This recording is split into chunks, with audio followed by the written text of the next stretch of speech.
Então, é importante a gente pensar que nem sempre a gente vai ter resposta para tudo aquilo que a gente questionar. Existem coisas que a gente simplesmente deve confiar em Deus, confiar nele, aprender a entender que ele é o soberano e que ele está no controle de tudo, acima de nós, acima da nossa vontade, acima da nossa incredulidade, acima do nosso conhecimento, porque ele é o soberano. Aleluia. Existe uma informação que 90% da vida ela é feita de situações que não somos capazes de mudar. Sabia disso? Muitos indivíduos, eles vivem frustrados porque eles passam quase todo o tempo se lamentando e se preocupando com o que não pode ser modificado, em vez de focarem nos 10% que podem modificar. Então começam a se atormentar, começam a se afligir, começam a se martirizar em razão das injustiças da vida. E isso não vai mudar nada.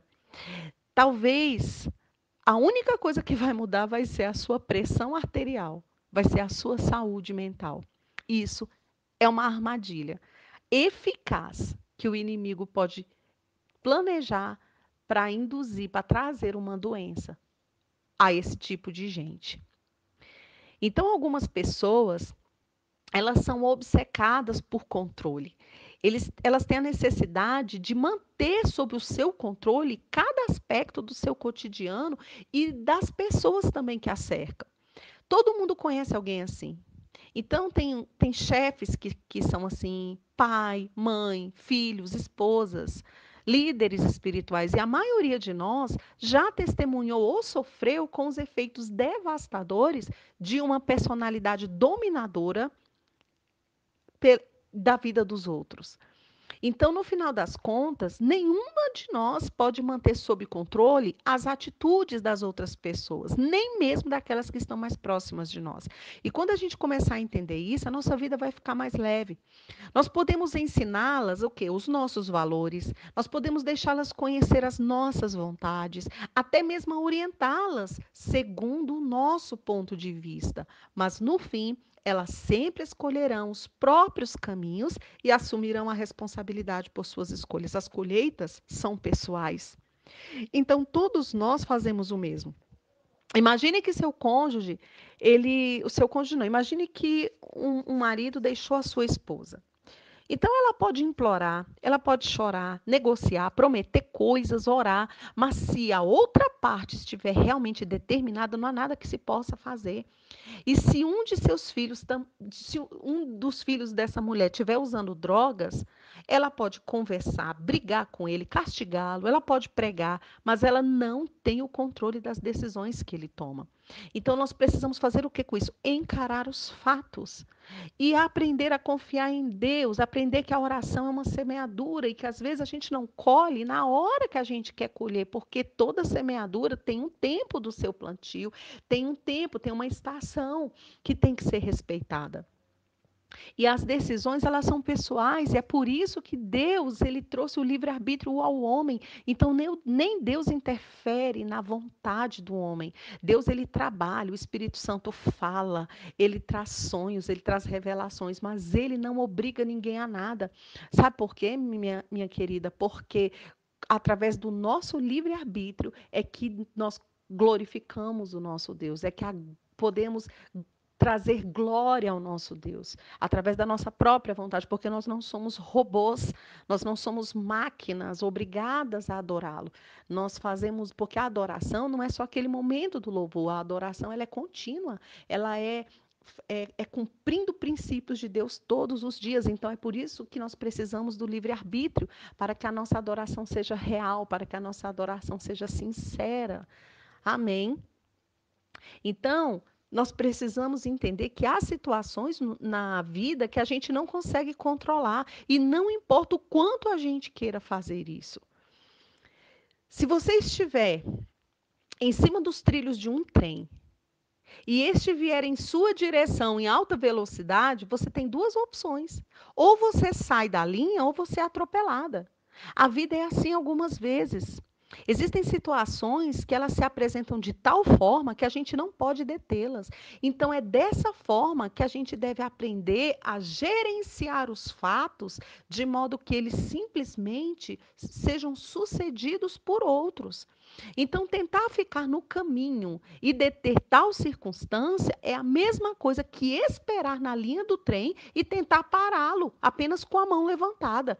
Então, veja bem, o comboio ele seguirá até seu destino final. E a pessoa que tentar parar o trem vai ser destruída nesse processo. Então, existem coisas que não dependem da gente. Amém? Então, não importa quanta orientação dermos às pessoas que estão em nossa volta, eles ainda assim tomarão decisões, muitas vezes idiotas, e cometerão erros bobos que poderão gerar terríveis consequências para eles. Não importa o quanto estamos bem preparadas para as contingências da vida, nas finanças, na saúde, na aposentadoria, há sempre a possibilidade de que uma adversidade surja de onde menos se espera e nos atinja. Então, algumas vezes, nós fazemos o melhor que podemos, e mesmo assim algo ruim acontece. Enquanto nós estivermos aqui neste mundo, vai ser assim. Nós não somos responsáveis por tais situações. Nós somos responsáveis pela maneira que respondemos a ela e pelo tempo e pelos recursos de que dispomos. Então, minha querida, nem sempre a gente vai mudar uma situação. A diferença está em como a gente vai atravessar aquela situação. Se você vai atravessar chorando, se você vai atravessar gemendo, se você vai atravessar desesperada, se você vai atravessar em cima de uma cama, ou se você vai se levantar por dentro, se levantar em fé, crendo que Deus ele tem poder, crendo na palavra da fé, crendo na autoridade que está sobre a sua vida. Muitas vezes você está precisando é paralisar o reino espiritual, exercer a autoridade que está em você, começar a repreender, começar a dar ordens no reino do espírito, começar a dar ordens no corpo, começar a dar ordem nos órgãos, começar a dar ordem em tudo, porque existe um poder que está em você, o poder do espírito. Só que Deus, ele não vai fazer isso sozinho. Ele é o Espírito Santo, ele é nosso parceiro. E a gente faz e ele realiza. Amém. Então, olha só, o segredo do sucesso é o conhecimento. Por isso que a palavra do Senhor diz em Osés que o meu povo era destruído é destruído por falta de conhecimento. A chave de todo o êxito é a aprendizagem de alguns preceitos. Então, veja bem, primeiro, nós precisamos conhecer as nossas limitações. A Bíblia diz que não é sábio acreditarmos ser mais do que realmente somos, pois acabaremos sendo pior do que qualquer pessoa tola. Provérbios 26:12 diz assim: Tens visto um homem que é sábio a seus próprios olhos, maior esperança há no tolo do que nele. Incrível, né? E o vocábulo original hebraico neste trecho para tolo é literalmente quer dizer estúpido ou imbecil. Sabia disso? Então, em outras palavras, os indivíduos mais estúpidos do mundo são aqueles que pensam ser os maiores, aqueles que acham que podem dominar pessoas, que podem dominar as situações. Queridos, nós não dominamos nada. Nós temos que entender até onde é o nosso limite. Quando a gente não consegue mais, é na força do Senhor, é no poder do Senhor, é Ele quem faz. Amém. É onde a gente deve parar, é onde a gente deve entender até onde ir. Deus, ele não espera que a gente se mova além das nossas limitações por conta própria.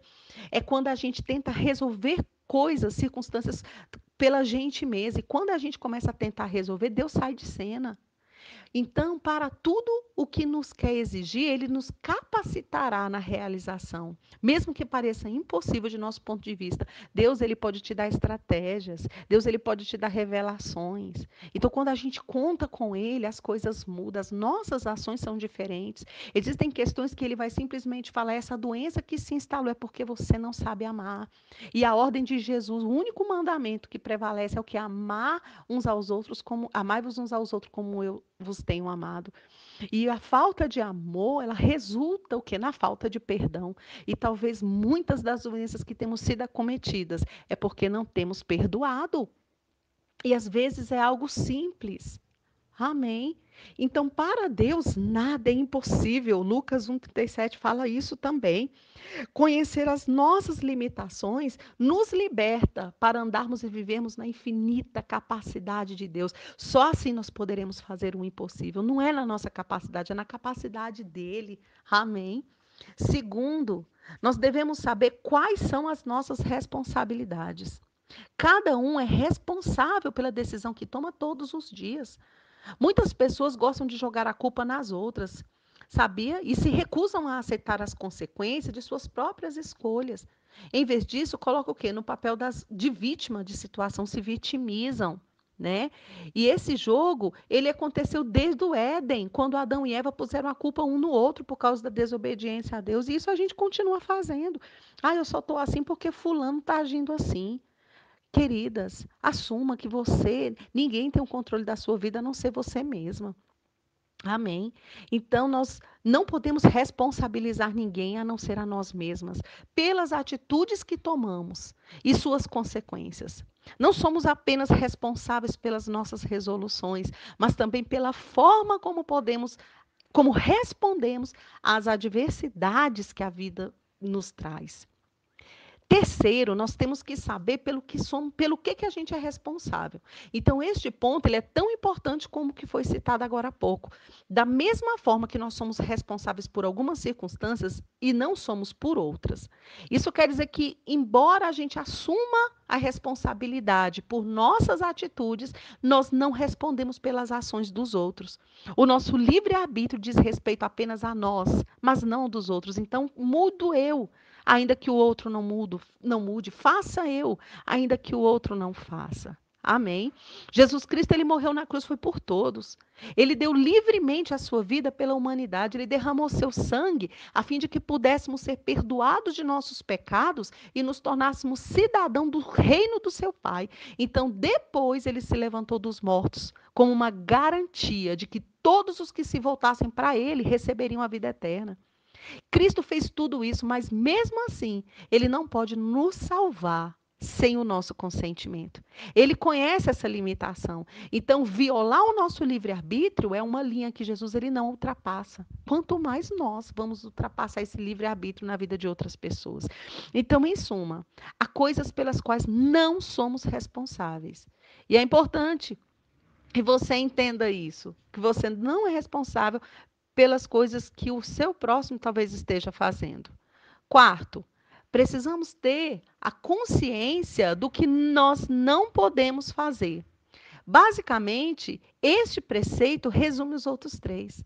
Uma vida bem-sucedida implica em não se culpar por causa das circunstâncias ou das consequências que estão além do nosso controle. Então, muitos pais, eles passam anos e anos se martirizando por causa das decisões que seus filhos tomaram. Quantos de nós já não pensamos coisas do tipo, se eu tivesse feito isso? Ou seja, um sentimento de arrependimento.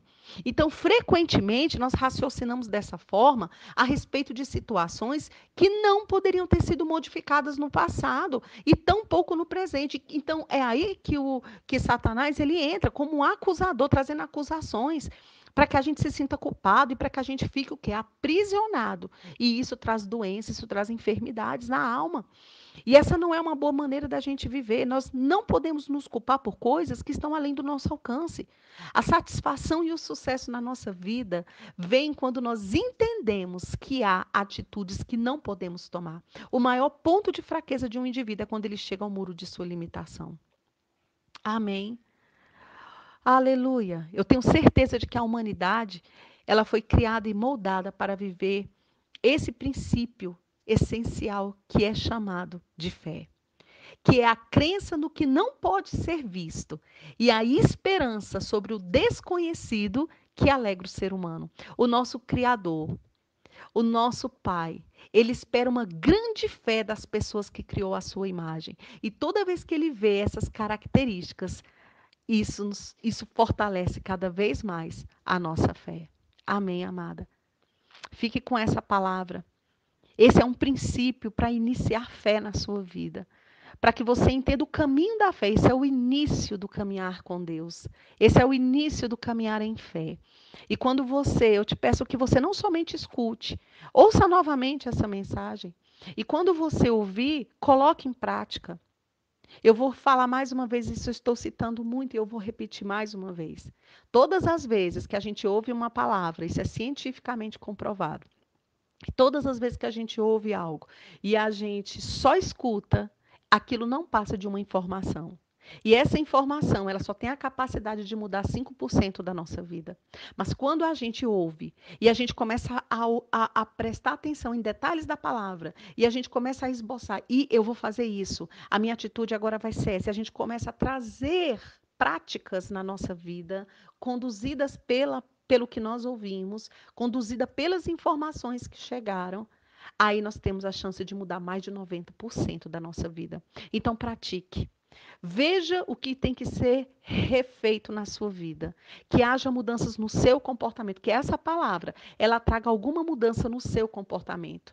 Diga para você mesmo, faça uma lista. Fale para você mesma o que você deve mudar depois que você ouviu essa mensagem. E coloque em prática a partir de hoje. Amém? Eu quero declarar cura na sua vida. Eu quero declarar uma restauração completa.